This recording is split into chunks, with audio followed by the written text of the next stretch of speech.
Of all the immigrant groups in Wisconsin, the Germans are probably the most important.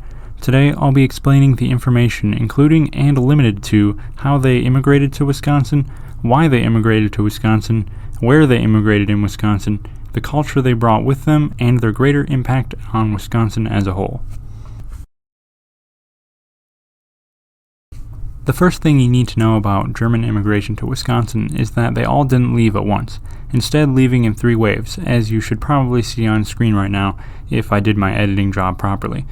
The third wave was the largest of the 3, with about 1.8 million immigrants, and took place between 1880 and 1893. The third wave also had some advantages that the first and second waves did not, those being the now regularized steamship and sailing ship services, and the fact that there was more information about Wisconsin out there since people had already settled it. Okay, so that's a lot of people leaving Germany, but they didn't just leave because they felt like it, they left for a reason. A few reasons, actually, the first of which being that there was a crop failure in Germany, that being the potato blight. Another reason was that a group known as the Freethinkers wanted political change in Germany, and instead of making those changes, the government suppressed them. Some of those Freethinkers decided that they had enough and left. The first wave of immigrants were persuaded by those reasons. The second wave left due to a decline in grain prices, making it hard to compete with American wheat. This mostly affected the lower middle class, who had little and wanted opportunities. The third wave decided to leave because of increased industrialization. That meant less land for farmers, so they again left for better opportunities. So of all the places to go, why choose Wisconsin? Well, the Wisconsin Commission on Immigration realized that immigrants would be asking the same question, so they decided to make pamphlets informing those choosing a new place to live. Those pamphlets were written in German, making a lot of Germans decide to immigrate to Wisconsin, since they knew what it might be like when they got there. Some other factors that especially helped the later waves of immigrants were that Milwaukee's German-language newspapers were reaching them, and that the previous immigrants sent back letters to Germany, rightfully declaring Wisconsin the best. Wisconsin's pretty big though, so where in Wisconsin exactly did they settle? Take a look at this map while I read off a bunch of places. Milwaukee, Calumet, Manitowoc, Sheboygan, Fond du Lac, Ozaukee, Washington, Dodge, Jefferson, and Waukesha. Some of the factors that made them settle where they did was because that's where the land was cheaper.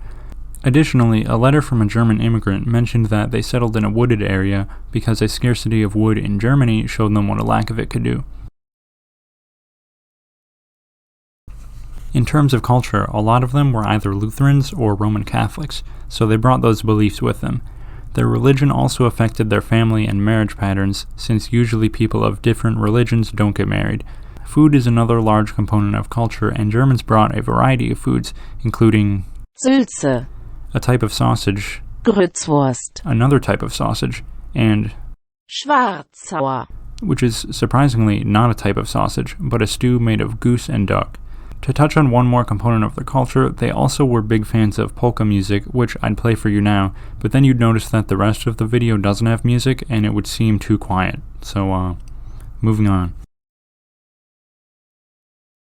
Germans had a huge impact on Wisconsin, especially due to their large population.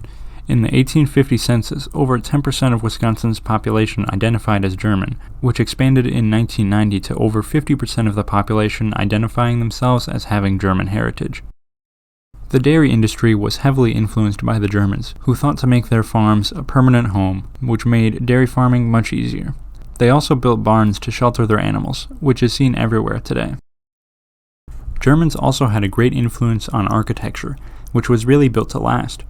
They used what's called stovewood construction to make their buildings last longer, which is where stovewood is placed horizontally between upright timbers and packed with mortar, which is apparently really strong. They also brought architectural styles, like the Deutsches Dorfhaus style and Dorf culture, which is where farms are set up around a central Catholic church. Such influence can be seen in Calumet, Fond du Lac, and Sheboygan. Oh, also beer. They made a lot of beer. So those are many of the reasons that Germans immigrated to Wisconsin and the kinds of influence they had on Wisconsin culture. If you have any questions, feel free to ask them, and there will be a test on Friday, so be sure to study.